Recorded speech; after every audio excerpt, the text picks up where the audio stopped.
छान. आता आयुष या लाईफ गेम मध्ये आल्यापासून कशा आहात? आपण आनंदात आहात ना? मस्त. आपल्या तब्येतीची आपण काळजी घ्यायची आणि काळजी लाईफ गेम आपली घेते आहे. हो. आज उपस्थित सर्व आईबाबांच्या वतीने मी मसरूळ सेंटरच्या या विजय सर गायकवाड यांच्या माध्यमातून आपल्या इथे जे आदरणीय प्रेम जाधव सर हे लाईफ गेमचे संस्थापक अध्यक्ष डायरेक्टर यांनी इथे आपल्याला जी सुविधा दिली आहे, या सुविधेमुळे अनंत आजारावर आपल्याला एकच मूलभूत इलाज मिळालेला आहे, तो लाईफ गेमचा. लाईफ गेमच्या माध्यमातून 76 रोगांवर एकच इलाज लाईफ गेम असं जर म्हटलं तरी हरकत नाही.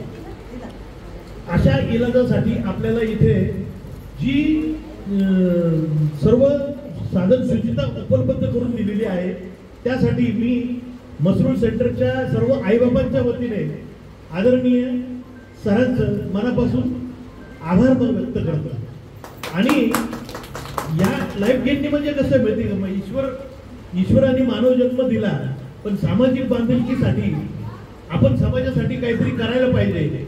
आणि ते करत असताना समाजासाठी आपलं काहीतरी देणं लागतो, ही भावना मनात ठेवून, ही पवित्र भावना मनात ठेवून लाईफ गेम ही संस्था या लोकांनी सुरू केली. आज 17 वर्षाची ही संस्था एक वटवृक्षासारखी फोफावली.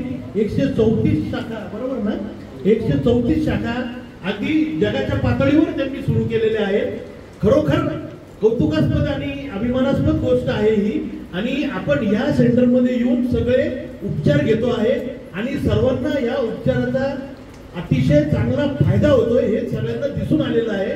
आणि उत्स्फूर्त प्रतिसादामध्ये हे आपलं मसरूळचं सेंटर आपले आदरणीय गायकवाड सर चालवत आहेत. आणि आपल्या या स्टाफ, या मसरूळ सेंटर मधल्या सर्व स्टाफ, अगदी या सगळ्या आमच्या मुली म्हणजे आशाताई झाल्या, ऐश्वर्या, दीपाली, आकांक्षा, या सर्व अतिशय मनोभावे सगळ्यांना सेवा करून माहिती देतात आणि गायकवाड सरांच्या मार्गदर्शनाखाली त्या उत्कृष्ट सेवा देत आम्हाला जास्तीत जास्त लवकर कसं बरं वाटेल याची काळजी घेतात. अगदी आई बाबा यांना अगदी घरच्यासारखी ट्रीटमेंट देतात, याचा आम्हाला खूप आनंद होतो. अगदी आम्ही आमच्या घरात आल्यासारखं वाटतं. याचबद्दल आम्ही मसरूळ सेंटरच्या सर्व स्टाफचं, गायकवाड सरांचं पुनश्च एकदा मनापासून आभार व्यक्त करतो.